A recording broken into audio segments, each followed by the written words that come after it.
কিয়ামতের মাঠেও মানুষ বিপদে পড়বে, তার বিরুদ্ধে মামলা মোকদ্দমা কেস চলবে।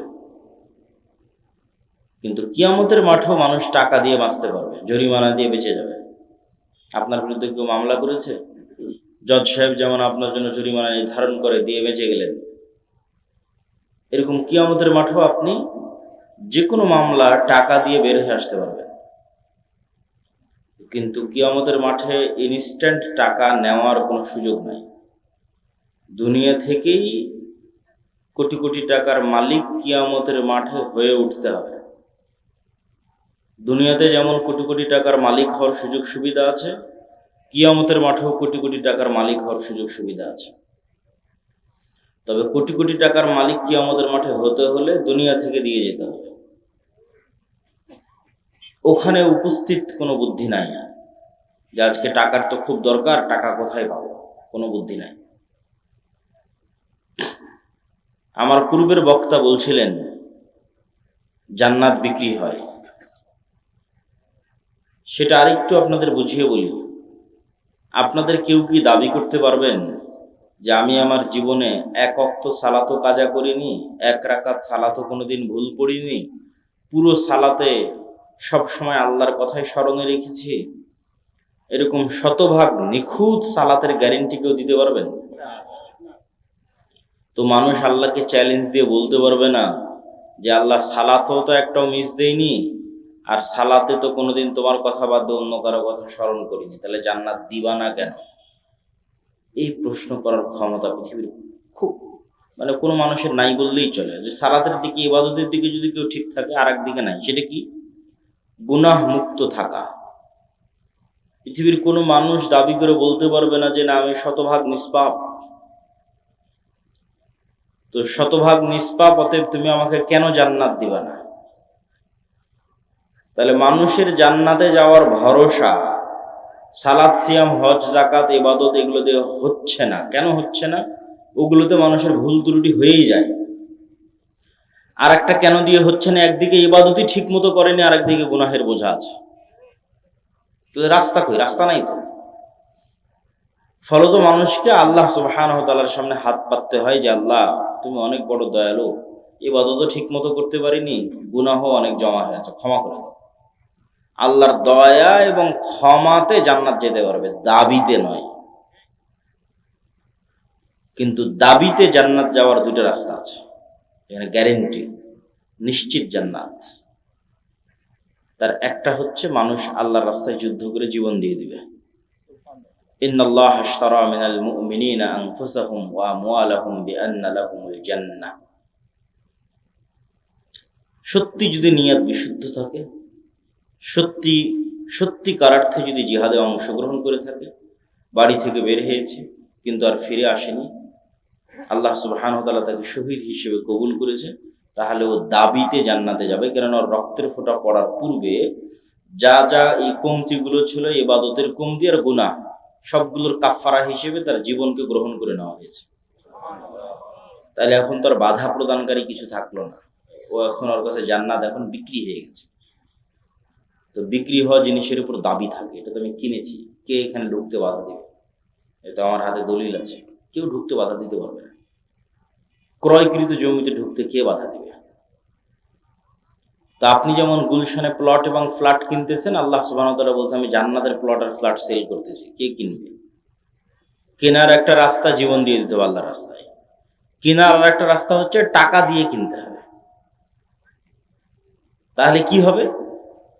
টাকা দিয়ে আপনি ইবাদতে যা কমতি হয়েছে ওটাও রিকভার করতে পারবেন, গুনাহ যা হয়েছে তাও মেটাতে পারবেন, মানুষজন যা মামলা মোকদ্দমা নিয়ে আসবে তারও জরিমানা দিতে পারবেন। টাকা খুবই পাওয়ারফুল। তাহলে আপনি টাকার জোরে জান্নাত কিনে নিলেন, টাকার পাওয়ারে জান্নাত কিনে নিলেন,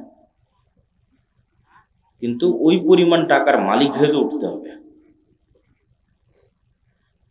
সম্মানিত উপস্থিতি, তো ইবাদতের কমতিতে টাকা গ্রহণ হয়, গুনাহের কাফারে টাকা গ্রহণ হয় দুনিয়াতে, পরকালে তো হবেই। হজ করতে গেছেন, কোন একটা ইবাদত পূর্ণ মতো হয়নি, জামরায় পাথর নিক্ষেপ ভালো মতো হয়নি, দিন মিস গেছে, মুআল্লিম সাহেব আপনাকে বলবে যে আপনি একটা দুম্বা বা খাসি আল্লাহ রাস্তায় দান করে দেন। তাহলে ইবাদতে যে কমতিটা হয়েছে হজে, ওই কমতিটা রিকভার হয়ে যাবে, পূরণ হয়ে যাবে। রমজান মাসে দিনের বেলা স্ত্রীর সাথে সাংসারিক জীবনে গেছেন, এটা অনেক বড় কবিরা গুনাহ। এই কবিরা গুনাহ থেকে দুনিয়াতেই মুক্তি হয়ে যাবে। টাকার জোরে একজন গোলামকে আজাদ করে দেন, অথবা টাকার ক্ষমতায় 60 জন মিসকিনকে খাওয়ান।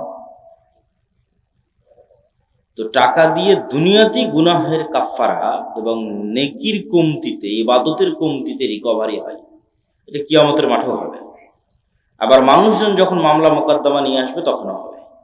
ফলত কিয়ামতের মাঠে নিশ্চিত জান্নাত পেতে হলে ঘরে বসে থাকার সুযোগ নাই। প্রচুর পরিমাণে হালাল উপায়ে টাকা ইনকাম করতে হবে, আর প্রচুর পরিমাণে সেই টাকা আল্লাহর রাস্তায় দান করতে হবে। তাহলে জান্নাত কনফার্ম, নিশ্চিত করে কিনে নিয়ে দুনিয়া থেকে বিদায় হওয়া যাবে। তো জান্নাত বিক্রি হয়, এটা বুঝালাম।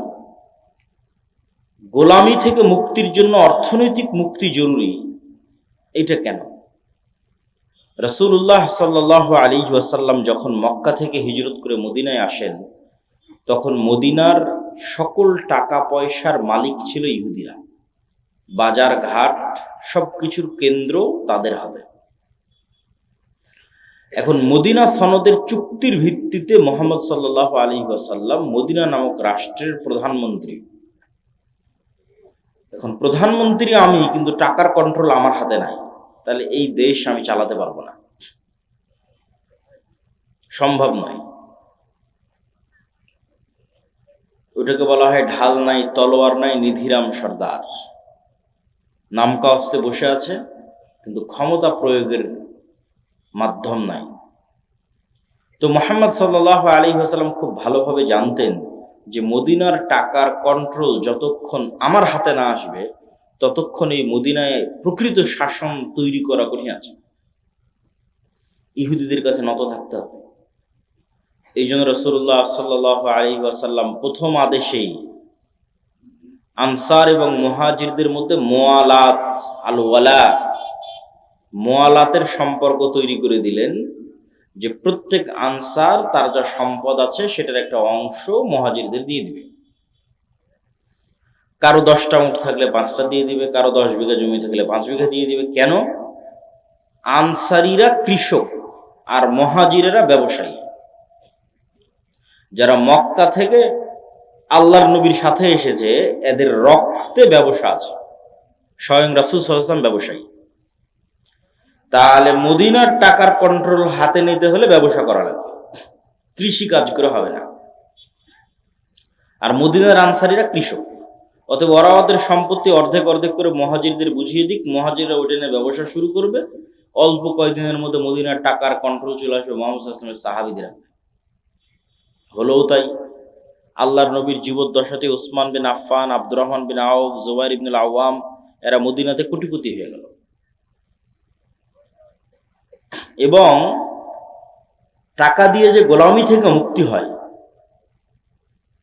রাসূলুল্লাহ সাল্লাল্লাহু আলাইহি ওয়াসাল্লাম যখন মসজিদে নববীর জায়গা নির্ধারণ করলেন, তখন এই মসজিদে নববীর সামনে একটা কুয়া ছিল, যে কুয়ার মালিক ইহুদি। এখন আজকেই সৌদি আরবের সবচেয়ে বড় সমস্যা পানি।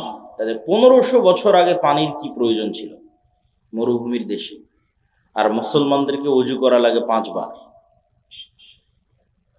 তো মুহাম্মদ সাল্লাল্লাহু আলাইহি ওয়াসাল্লাম কি ইহুদির কাছে নত হয়ে বলতে হবে, বাবা ইহুদি, আমার মুসলমানেরা তো ওযু করবে, তো তোমার কুয়াটা একটু ব্যবহার করতে দিতে হবে, একটু দিবা? এই যে নত হওয়া, এই নত হওয়াটাই তো গোলামি। রাসূলুল্লাহ সাল্লাল্লাহু আলাইহি ওয়াসাল্লাম বললেন, কে আছে এমন যে এই কুয়া জান্নাতের বিনিময়ে কিনে দিতে পারবে মুসলমানদের জন্য? ওসমান ইবনে আফফান রাদিয়াল্লাহু তাআলা আনহু তার নিজের টাকা দিয়ে এই কুয়া রাসূল সাল্লাল্লাহু আলাইহি ওয়াসাল্লামের আদেশে কিনে দিলেন। তাহলে ওসমান যদি টাকা ইনকাম না করত, আর সেই টাকা দিয়ে যদি কুয়া না কিনে দিত, তাহলে ইহুদির কাছে অনুরোধে মাথা নত হতো মুহাম্মদ সাল্লাল্লাহু আলাইহি ওয়াসাল্লামের। টাকার জোরে সে মাথাটা নত হলো না। এটাই স্বাধীনতা। ফেরাউন বানু ইসরায়েলকে গোলাম বানাতো তার একটা পদ্ধতি, অনেকগুলো পদ্ধতির একটা পদ্ধতি টাকা। সেটা হচ্ছে কারুনকে দিয়ে প্রচুর পরিমাণে সুদি লোন দিত, সুদের উপর লোন দিত। সুদের উপর লোন দিলে মানুষকে দ্রুত গোলাম বানানো যায়। তো এইটা একটা পদ্ধতি ছিল, টাকার কন্ট্রোল নিজের হাতে রেখে সুদের উপর লোন দিয়ে বানু ইসরায়েলকে গোলাম বানানো। মুহাম্মদ সাল্লাল্লাহু আলাইহি ওয়াসাল্লামের জীবদ্দশায় যে যুদ্ধগুলো হয়েছে, এই যুদ্ধগুলোকে আপাত দৃষ্টিতে দেখলে মনে হয় যে এটি ধর্মযুদ্ধ, হক আর বাতিলের যুদ্ধ। কিন্তু বদরের যুদ্ধের ইতিহাস পড়ে দেখেন, বাস্তবে কিন্তু এটা অর্থনীতির যুদ্ধ, টাকার দ্বন্দ্ব, টাকার যুদ্ধ। অন্তত বদরের যুদ্ধের ক্ষেত্রে হক বাতিল তো আছেই, কিন্তু শুরুটা হয়েছে কিভাবে দেখেন। এখান থেকে কেবলা কি পিছন দিকে? এইদিকে। এখান থেকে যদি কেবলা এইদিকে হয়, তাহলে আমরা ধরে নিই এই যে এটা হচ্ছে মক্কা, এটা হচ্ছে মদিনা, আর এটা হচ্ছে সিরিয়া, বা আমি যে পারে বসে আছি এটা সিরিয়া, ফিলিস্তিন, জেরুজালেম। আর ওই পাশে এটা হচ্ছে সমুদ্র, লোহিত সাগর। তো ওই মক্কা থেকে আদিকাল থেকে মানুষেরা ব্যবসা করার জন্য সিরিয়াতে আসতো, সমুদ্রের ধার দিয়ে, সাইড দিয়ে, কিনারা দিয়ে। আমাদের নবী মুহাম্মদ সাল্লাল্লাহু আলাইহি ওয়াসাল্লাম নিজে স্বয়ং তার চাচা আবু তালেবের সাথে এই রাস্তা দিয়ে সিরিয়াতে ব্যবসা করতে এসেছে। তো এখন মুহাম্মদ সাল্লাল্লাহু আলাইহি ওয়াসাল্লাম যখন মক্কা থেকে হিজরত করে মদিনায় চলে আসলেন, মদিনায় আসার পরে তিনি ওই যে ব্যবসায়িক রাস্তা, ওই যে ব্যবসায়িক রুট, ওই ব্যবসায়িক রুটটা বন্ধ করে দিলেন। বিজনেস রুট বন্ধ মক্কার কাফের মুশরিকদের জন্য, যে ওদেরকে তো মদিনার এই সমুদ্র পার হয়ে সিরিয়াতে আসতে হবে। তো রাসূলুল্লাহ সাল্লাল্লাহু আলাইহি ওয়াসাল্লামের বিজনেস রুট বন্ধ করে দেওয়ার কারণে আবু সুফিয়ান আর সিরিয়া থেকে মক্কায় ফিরে যেতে পারে না। কেননা মধ্যের যে রাস্তা, এই রাস্তার কন্ট্রোল মুহাম্মদ সাল্লাল্লাহু আলাইহি ওয়াসাল্লামের হাতে, কেননা মধ্যে মদিনা পড়েছে। তখন সে সাহায্য চেয়ে পাঠায় মক্কাতে আবু জাহালের কাছে, যে বিজনেস রুট যদি ক্লিয়ার না থাকে ব্যবসা করবো কি দিয়ে, ব্যবসা বন্ধ হয়ে গেলে খাবো কি। আর মদিনায় যাওয়া হয়নি মুহাম্মদ সাল্লাল্লাহু আলাইহি ওয়াসাল্লামের শুক্রবার 7 দিন, এখনই বিজনেস রুট বন্ধ করে দিয়েছে, কাল পাওয়ারফুল হলে কি করবে? তাহলে ঘটনা দেখেন, এটা টাকার কন্ট্রোল কার হাতে থাকবে, অর্থনীতির কন্ট্রোল কার হাতে থাকবে, এটা মুহাম্মদ সাল্লাল্লাহু আলাইহি ওয়াসাল্লাম খুব ভালো বুঝতেন। তখন যুদ্ধ হলো বদরের। এই জন্য বদরের যুদ্ধ মদিনার মধ্যে হয়নি, বদরের যুদ্ধ হচ্ছে সমুদ্রের ধারে, মদিনা থেকে 250-300 কিলোমিটার দূরে। এত দূর চলে গেছে রাসূল সাল্লাল্লাহু আলাইহি ওয়াসাল্লামের সাহাবীরা বিজনেস রুট বন্ধ করার জন্য, মদিনা থেকে 300 কিলোমিটার দূর, সমুদ্রের ধারে। আপনাদের কারো যাওয়ার সুযোগ হলে দেখবেন যে মদিনা থেকে কত দূরে বদর, সমুদ্রের ধারে। তো সম্মানিত উপস্থিতি, টাকা অর্থনীতি গোলামি থেকে মুক্তির একটা মাধ্যম। দুঃখজনক হচ্ছে আজকের মুসলমানেরা, এটা আজকের মুসলমানদের যে স্বভাব এবং বৈশিষ্ট্য, এটা আজ থেকে 1400 বছর আগের মুসলমানদের স্বভাব এবং বৈশিষ্ট্য ছিল না। আল্লামা ইকবাল লিখেছেন, নাহি মাকাম কি খুগর তবিয়তে আজাদ, হাওয়ায়ে সাইরে মিসালে নসিম পয়দা কর। যে মুসলমানেরা কখনো এক দেশ, এক এলাকা, এক গ্রাম, এক কাজ, নির্ধারিত কোনো কিছুর কোনোদিন মুখাপেক্ষী ছিল না। মুসলমানেরা হচ্ছে সকালের প্রবাহিত বাতাসের মতো, যার কোনো বর্ডার নাই, যার কোনো সীমানা নাই। রাসূলুল্লাহ সাল্লাল্লাহু আলাইহি ওয়াসাল্লামের সাহাবীদের বেশিরভাগ 90% নিজ এলাকা, নিজ গ্রাম, নিজ দেশে মরেনি। কেনারা নির্ধারিত কাজ, নির্ধারিত পেশা, নির্ধারিত দেশ নিয়ে কোনোদিন পড়ে থাকেনি, সকালের প্রবাহিত বাতাসের মতো। জীবিত কওমের আলামত এটাই যে তাদের সকাল এবং সন্ধ্যা পরিবর্তন হয়, আর মৃত কওমের আলামত এটাই যে তাদের সকাল এবং সন্ধ্যা এক থাকে। প্রতিদিন সকালবেলা উঠলাম, মাঠে গেলাম, কাজ করলাম, বাড়িতে আসলাম। প্রতিদিন সকালবেলা উঠলাম, অফিসে গেলাম, কাজ করলাম, বাড়িতে আসলাম। এই যে ডেইলি রুটিন সেম, এটা হচ্ছে মৃত জাতির আলামত। আর 1400 বছর আগের মুসলমানেরা মরু যাযাবর, বিদুইন। আজ এখানে 2 দিন, তো কাল গোবিন্দগঞ্জে 3 দিন, তারপরে দিন বগুড়া গাবতলীতে 5 দিন, তারপর দিন ঢাকা, চলছেই তো চলছে। তারপরে দিল্লি, করাচি, আফগানিস্তান, প্রতিদিন সকাল সন্ধ্যা পরিবর্তন হচ্ছে। ব্যবসা করে বেড়াচ্ছে সারা পৃথিবী। ব্যবসার রাস্তা দিয়ে মুসলমানেরা দিন প্রচার করেছে। ভারতের কেরালা, বাংলাদেশের চট্টগ্রাম, ইন্দোনেশিয়া, মালয়েশিয়া সব ব্যবসার রাস্তা দিয়ে দিন গেছে। মুসলমানদেরকে চাকরি করা, গোলামি, নৌকরি, নৌকার, চাকর, এটা শিখিয়েছে ইউরোপিয়ানরা। মুসলমানদের গতি এটা ছিল না। মুসলমানদের গতি হচ্ছে টাকা ইনকাম করতে হবে, দিনের দাওয়াত দিতে হবে, ব্যবসা করতে হবে। এই জন্য দিনের কাজে অর্থের খুব প্রয়োজন। আজকের এই অনুষ্ঠান চলা অবস্থাতেও আপনারা এই প্রতিষ্ঠানে, এই উদ্যোগে দানে অংশগ্রহণ করবেন, এটা আপনাদের প্রতি উদাত্ত আহ্বান থাকবে। আল্লাহ কবুল করুক, বলেন আল্লাহ আমিন। তাহলে আমাদের বক্তব্যের বিষয়, মুসলমানেরা গোলামি থেকে বাঁচবে কিভাবে। তো শুরুই করলাম অর্থনৈতিক মুক্তি, গোলামি থেকে মুক্তির একটা রাস্তা। 2 নম্বর, শতভাগ তাওহীদ এবং শতভাগ ঈমান বিল গায়ব। ঈমান বিল গায়বে ইয়াকিন ছাড়া মুসলমানদের বাঁচার কোনো রাস্তা নেই। অন্তত 20% মানুষ লাগবে বাংলাদেশে যদি আমরা একটা পূর্ণাঙ্গ বিপ্লব চাই, যে বিপ্লবটা হবে ন্যায়, যে বিপ্লবটা হবে ইনসাফের, তাহলে অন্তত 20% মানুষ লাগবে, যে 20% মানুষ শতভাগ তাওহীদে বিশ্বাসী, শতভাগ ঈমান বিল গায়বে ইয়াকিন রাখে। শতভাগ তাওহীদ কি? সুন্দরগঞ্জ, গাইবান্ধার আহলুল হাদিস ভাইয়েরা মনে করতে পারে যে আমরা তো শিরক বেদাত করি না, কবর মাজারে যাই না, তাহলে আমাদের তাওহীদে সমস্যা কোথায়? আছে। শতভাগ তাওহীদে খুব কম মানুষ বিশ্বাসী। যেমন এখানে অনেকেই আছেন যিনি কবরে মাজারে যান না, কিন্তু তিনি বিড়ি সিগারেটের নেশায় আসক্ত। তাহলে ওনার ইলাহ হচ্ছে বিড়ি সিগারেট।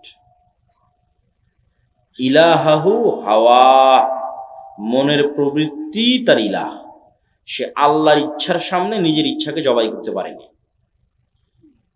আল্লাহর চাওয়া, আল্লাহর আদেশের সামনে নিজেকে পরিপূর্ণ আত্মসমর্পণ করতে পারেনি। ये दौर अपने इब्राहिम की तलाश में है। আজকের যুগে মুসলমানদের মুক্তির রাস্তা হচ্ছে একজন ইব্রাহিম আলাইহিস সালাম লাগবে। মুসলমানদের মধ্যে ইব্রাহিম আলাইহিস সালাম নাই। ইব্রাহিম আলাইহিস সালাম মানে কি? শতভাগ তাওহীদ। তো মুসলমানদের মুক্তির রাস্তা ইব্রাহিম আলাইহিস সালামের মতো হতে হবে, শতভাগ তাওহীদপন্থী হতে হবে।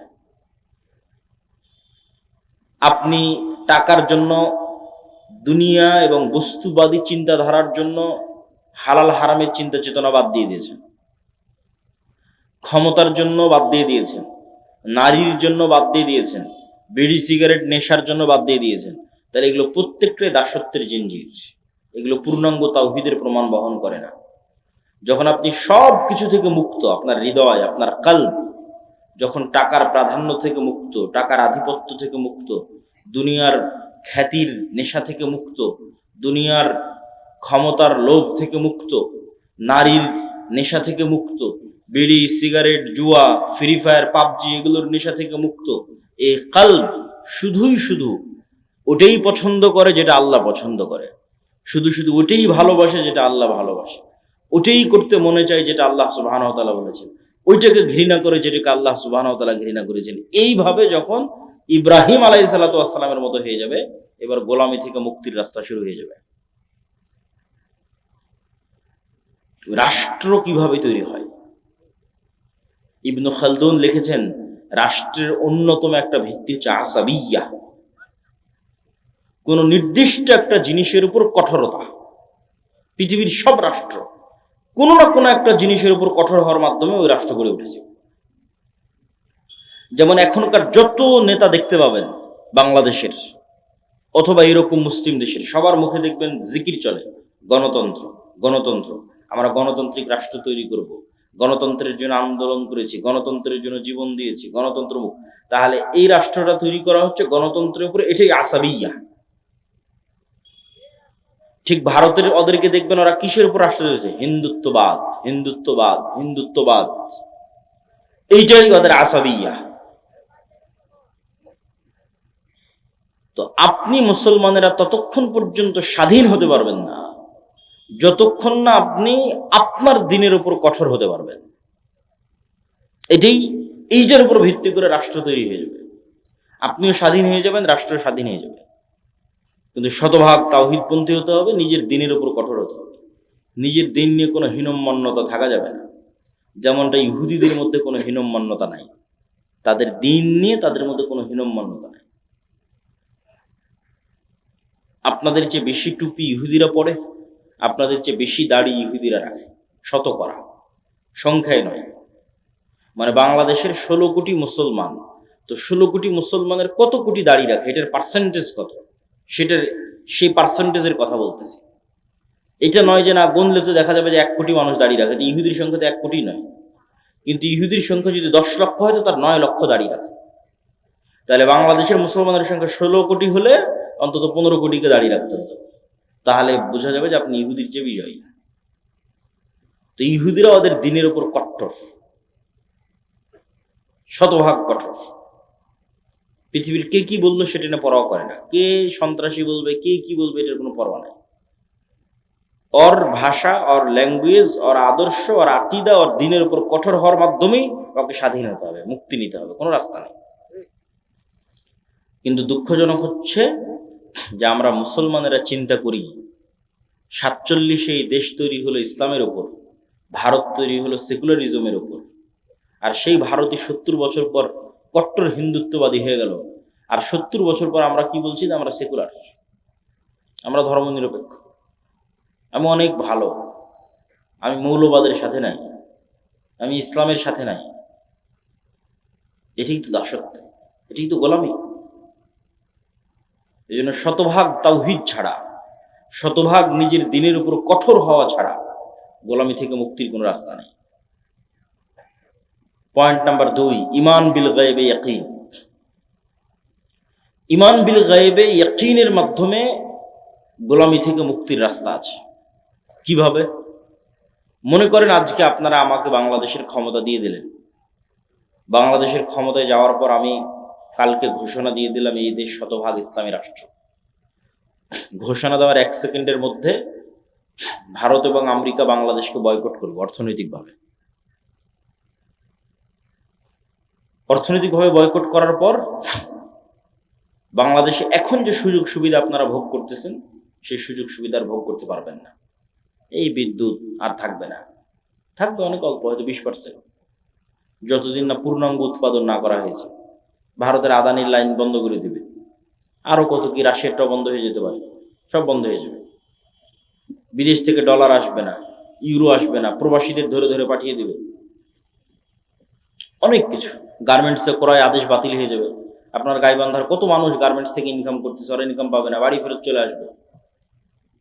তো যখন দেখবেন যে এরকম ভয়ঙ্কর ম্যাসাকার চলতেছে, আপনি বলবেন যে রাখো তোমার দিন, রাখো তোমার ইসলাম, নামাও আব্দুল্লাহকে, দরকার নাই, এর চেয়ে আগেরটাই ভালো ছিল। এটাই বাস্তবতা। তাহলে কখন ইসলামের বিজয় সম্ভব হবে?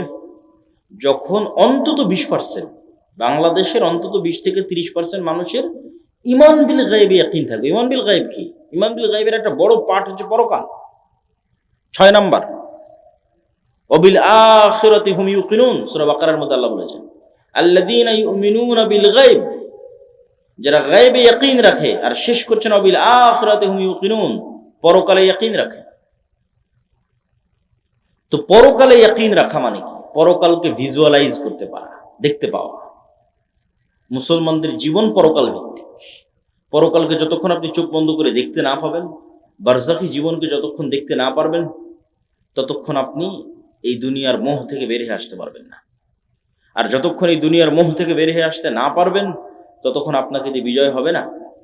আল্লাহ সুবহানাহু ওয়া তাআলা কোরআন মাজিদে বলছেন, আম হাসিবতুম আন তাদখুলুল জান্নাহ ওয়ালাম্মা ইয়াতিকুম মাসালুল লাযীনা খালাউ মিন ক্বাবলিকুম মাসাতহুমুল বাসা ওয়াদ দাররা ওয়াজুলজিলু হাত্তা ইয়াকুলা রাসূলু ওয়াল্লাযীনা আমানু মাআহু মাতা নাসরুল্লাহ। জান্নাত কি তোমাদের মামার বাড়ি? জান্নাত কি তোমাদের নানির বাড়ি? এখন পর্যন্ত সেই জুলুম, সেই অত্যাচার সহ্য করলো না, যেই জুলুম, যে অত্যাচার তোমাদের পূর্বে যারা চলে গেছে তারা সহ্য করলো, তারা কি সহ্য করেছে? সূরা বুরুজে আল্লাহ বলছেন, ওয়ামা নাকামু মিনহুম ইল্লা ইউমিনু বিল্লাহিল আজিজিল হামিদ। পুরো একটা এলাকার মানুষকে আগুন জ্বালিয়ে পুড়িয়ে দেওয়া হচ্ছে এবং ওই এলাকার মানুষেরা স্বেচ্ছায় আগুনের মধ্যে ঢুকে যাচ্ছে। তাদেরকে শর্ত দেওয়া হয়েছে, হয় ঈমান পরিত্যাগ করো, না হয় আগুন রেডি আছে। তাহলে একটা পুরো সুন্দরগঞ্জের সকল মানুষ স্বেচ্ছায় কিভাবে আগুনে পুড়ে মারা যেতে পারে? একটাই রাস্তা আছে।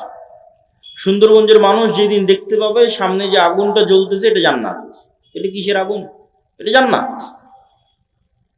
আর পিছনে আমার বাড়িতে যে লাইট, ফ্যান, বিদ্যুৎ, এসি চলতেছে, ওখানে তো জাহান্নামের আগুন জ্বলতেছে। এই ইয়াকিন ছাড়া সম্ভব নয়। আসহাবুল উখদুদের এই ইয়াকিন ছিল, তারা স্বেচ্ছায় আগুনে চলে গেছে, কেন? ওই আগুনের মধ্যে ওরা জান্নাত দেখতে পাচ্ছিল, আর ওদের বাড়িতে ঘরে ওরা জ্বলন্ত জাহান্নামের আগুন দেখতে পাচ্ছিল। এটাই ইয়াকিন, এটাই পরকালের উপর ইয়াকিন। অন্তত 20% মানুষের এই লেভেলের যতক্ষণ ঈমান না হবে ততক্ষণ ইসলামের বিজয় হবে না। মুসলমানেরা জোর করে টেনে না হবে, কেননা পরকালমুখী চিন্তা ছাড়া ইসলামের বিজয় সম্ভব নয়। বস্তুবাদী চিন্তা দিয়ে ইসলাম কোনোদিন বিজয় হবে না। বস্তুবাদ তো ধোঁকা, আপনাকে গোলাম বানানোর ধোঁকা, আপনার দিনকে ছিনিয়ে নেওয়ার ধোঁকা। সম্মানিত বুঝছে, এই জন্য ঈমান বিল গায়বে ইয়াকিন লাগবে। তারপরে দুনিয়াতে কি করতে হবে? দুনিয়াতে দুটো জিনিসের মাধ্যমে নেতা তৈরি হয়। একটা হচ্ছে জ্ঞান এবং শিক্ষা, আর একটা হচ্ছে সত্যবাদিতা এবং ন্যায়পরায়ণতা। এই দুইটার মাধ্যমে নেতা তৈরি হয়, নেতা তৈরির কারখানা। ন্যায়পরায়ণতার আমানতদারিতা যেন মুসলমানদের মধ্যে না থাকে, এই জন্য মুসলমানদের উপর চাপিয়ে দেওয়া আছে গণতন্ত্র। গণতন্ত্র হচ্ছে গোলাম তৈরির কারখানা। কেন? গণতন্ত্রের কালচারই এমন যে ওখানে আপনাকে মিথ্যা বলতে হবে। গণতন্ত্রের কালচারই এমন, ওখানে আপনাকে 2 নম্বরই করতে হবে, ধোঁকাবাজি করতে হবে। অন্য দলের সাথে তো বহু দূরে থাকবে, একই দলের একই আসনের মনোনয়ন প্রার্থী একজন আর একজনের বিরুদ্ধে যদি 2 নম্বরই না করে, তো মনোনয়নে নিয়ে আসতে পারবে না। তাহলে এই যে 2 নম্বরই কালচারের মধ্যে দিয়ে যেন বড় হয়, এই জন্য গণতন্ত্র চাপিয়ে দেওয়া। তাহলে কি হবে? তাহলে 300টা যে এমপি আসতেছে, 300 এমপি 2 নম্বরই রাস্তা অবলম্বন করে আসতেছে। তাহলে এরা 300 জন আপনাদের কাছে এমপি, কিন্তু আল্লাহর কাছে গোলাম, কৃতদাস। এরা টাকার কাছে বিক্রি হয়ে যাবে, কেন? ওদেরকে ওই কালচারের মধ্যে বড় করা হয়েছে। তাহলে সত্যবাদী, ন্যায়পরায়ণ, যে কোথাও বিক্রি হবে না। এই যে OC, DC, SP, AC land, sub registrar, এদের তো রাজনৈতিক দলের সাথে এদের ক্ষমতা যায় না। আওয়ামী লীগের আমলেও যারা ছিল এখনো তারাই। এটা সরকারি চাকরি, যতক্ষণ রিটায়ার্ড না হয়েছে ততক্ষণ যাবে না।